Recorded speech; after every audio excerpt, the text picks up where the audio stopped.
I really want to carry on doing these kinds of videos because I think they're just so much more interesting than the videos you see on YouTube, you know, people pouring ice buckets over their heads. I mean, that's an old trend, but you know what I mean, right?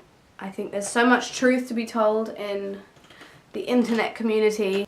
Yeah, so I just want to tell you some truth because you need to hear the truth. My story, I was bullied and I always tried to fit in. I was miserable. The only people who were like really supportive of me were my parents, thank you, and my teachers, because, you know, teachers, they tend to support you if you're getting bullied, but nobody else supported me. Nobody said, you're special, don't fall into the trap of being the same as everybody else. Your friends are supposed to support you, your classmates are supposed to support you, but all you ever hear, especially in school, I'm basically basing all of this on my school experience, especially in school, nobody's nice to one another. I mean, what's that about? Seriously, what's fun about fitting in? You know, you're made as an individual, so you may as well live out that potential that you've been given. You're meant to be unique. Every single person is different. Fitting in means that you're trying to change your uniqueness. Remember that people's opinions, they don't matter. Seriously, they do not matter. Like, I wish I'd heard this when I was about 13, because everybody's opinion mattered so much to me. It was like, oh, okay, that one person didn't like my eyeliner. You know what? I'm gonna take it off. I always knew there would be a way to become confident, and now I am like really confident, and now everybody's asking me, how do you do it? I'm here to tell you some tips and to get you to feel more confident about yourself. Remember that people's opinions don't matter. And what's really important is to tell yourself that you are beautiful every single day. And it's a really tough thing. I didn't like the way that my eyes were baggy underneath. I didn't like my nose. I thought my teeth were horrific. Okay, I did go to the orthodontist and I did have braces. But I hated all of these things about myself. But I figure there are so many more people in this world who didn't go to the orthodontist and who still, or they have health problems, or they have something with their skin, and they work it. They literally work it. You know, you look at people like Winnie Harlow, who has this skin condition where she's got like big white patches all over her body, and she's a model. She's a supermodel. She's in Vogue, you know, and it's like everybody's unique, everybody's made to be different, so why should you have to fit into the crowd? One tip that I've got is to write something on your mirror. I don't really know what I used to write on my mirror, but I used to get a whiteboard pen, a non-permanent marker, and write on my mirror something about me, something that I like, or a Bible verse or something. I think I used to write Bible verses on my mirror. Right now I have a Bible verse on my mirror that says, walk by faith and not by sight, which is 2 Corinthians 5 verse 7. It's not really to do with, you know, confidence or anything, but it is a reminder every day. So I see it every day, so I remember to walk by faith and not by sight. So, if you want to learn how to love yourself and you want to remember that you're a beautiful child of God, write something on your mirror. You may not feel beautiful, but just remember that you are the only person who looks exactly like you and is exactly like you.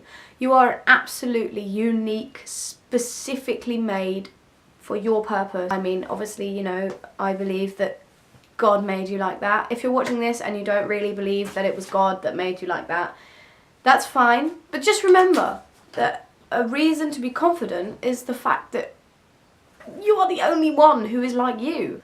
And so that's like a massive confidence booster if you think about it.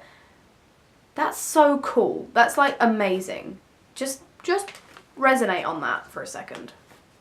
Another thing to do is look in the mirror and just think about the things that you like about yourself. Just ignore everything that you might hate and just focus on a couple of things that you really like about yourself that you can list, and then remember those things, and eventually you'll become more aware of how unique you are, how beautiful you are, and if you keep listing new things, and at some point you're going to just become really confident. Another thing to remember is that when you say that you're not beautiful or you're not good enough, it breaks God's heart. He knew you before you were born. Before your mother knew you, He knew you. He knows exactly how He made you. It's like, you know, somebody who made or designed a certain car is going to know every single piece about that car. It's exactly the same with God and you. Don't compare yourself to Vogue models. Okay, you might be inspired by a Vogue model, you might be inspired by a certain famous Instagram person, but there is no way of telling if their life is on track and if their life is really perfect, because you know how much editing goes into Instagram photos. If you know anything about Instagram or anything about the internet, you know how much editing goes into most famous people's photos. Don't compare yourself to people like that. It breaks my heart to think that people look at other famous people or models or even friends and say, oh my god, you're so much prettier than I am. You can't, what are you comparing it to? So just clear that out of your head and remember that you can't be the same as anybody else. It's ridiculous if I now say, I want to look like Marilyn Monroe. Am I going to ever look like Marilyn Monroe? And just take a minute to think, why does it matter that I should look like that? Why does it matter? You know, if you're constantly knocking yourself down about how you look, just pause and think, why am I doing this to myself? Because it's internally destroying. Why would you throw away something that only you have for something that everybody else has? Like, I don't even know, it's just destroying your mind and your thought process. This is a song and a Bible verse, and many people know the quote, only God can judge you. And I mean that in the nicest way possible. God is your only judge. He's the only person who can say anything about you because he made you. If somebody comes to you and says, yeah, well, I really don't think you should be wearing this Pepsi jumper, do I care? No. The only person who can judge me is God. And if a comment does hurt, just remember that you're strong and you're courageous, and even if you don't feel like it at that point, just think about it in your mind. Just think, I can get through this. Don't let yourself get knocked down by one comment or two comments, because even if it's a million comments, especially online, if somebody says something about you online, that just really means is they are not pleased with their life or with something in their life or with their home life or with the way they look, so they take the mick out of somebody else. It's the way it works. Here's a little story which really annoys me but kind of makes me laugh as well. I was in the same school for 7 years, so I went from year 7 to year 13. I didn't have it easy, okay, and I'm over that now, you know, and I look back and I think, I made it out. And now people contact me and they're like, oh my god, you're so pretty, can we meet up if you ever come back to England? And I'm like, I don't think so, mate. Because they're the ones that ignored me and said stuff about me or behind my back or were friends with the people who were saying stuff about me. So don't let people come into your life after you've come so far, and don't let people then, you know, take it to their advantage. If you want to avoid that completely, if you're currently in a state where people are speaking negatively about you, don't let them.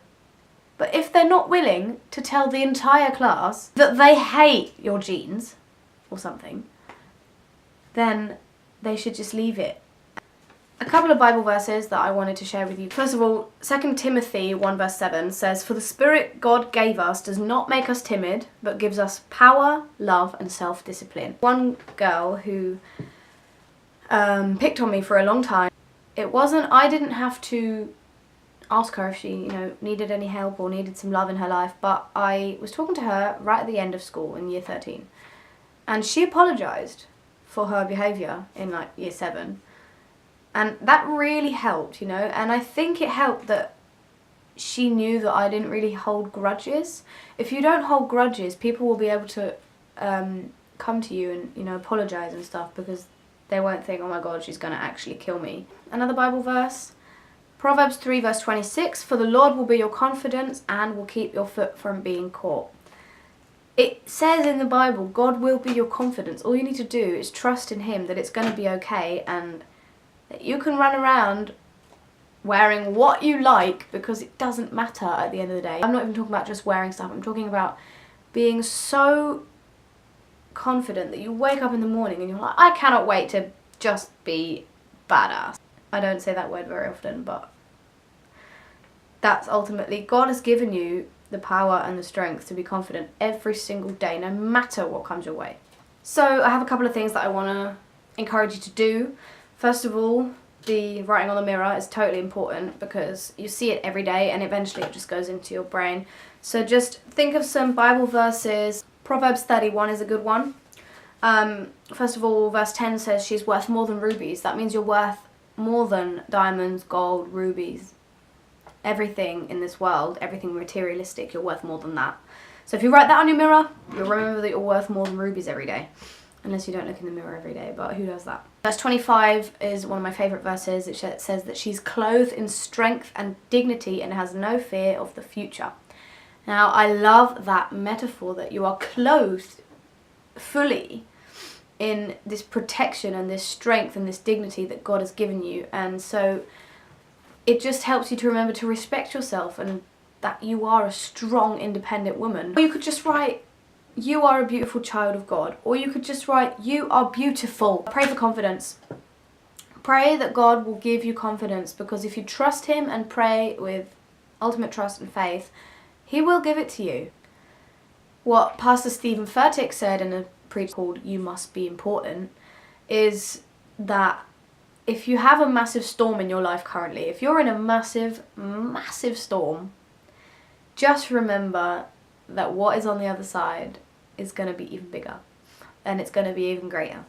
Just remember that. Now, I really hope that nobody thinks I'm boasting about, you know, how far I've come or anything, because I'm just very, very thankful, and I think I can use my experience to help other people. And obviously, if you then have this massive push of confidence, please don't boast. I'm just talking about being happy in your own skin. Please. Another thing you can do is read through the story of Jesus' death and how much He sacrificed. I mean, He died on a cross with nails in His hand, hanging there until He died, because He wanted to save all of mankind. I mean, that's insane. That's like the biggest act of love ever. And I just think that's amazing, you know? So you don't have to cause yourself any more pain, especially, you know, if it's a tough subject, but if you're self-harming or if you really don't like yourself, just think about all the pain that Jesus went through. And so then, of course, it's going to break His heart if you then give yourself pain because of the way you look or because of the way you are. And another thing that I saw, which I read online, is that if you want to boost your confidence, make a list of all these badass things, I've said it again, all of these things that you want to achieve in your life and in your week and in your day or whatever, and go and do them. And then at the end of the day, you're like, wow, okay, I feel confident already. Because that's another thing. You can feel confident in your work and in your schoolwork and in your talents and in your hobbies. It's not just about your outer self. It's about like, what do you love to do and what are you really good at and where can you absolutely ace it.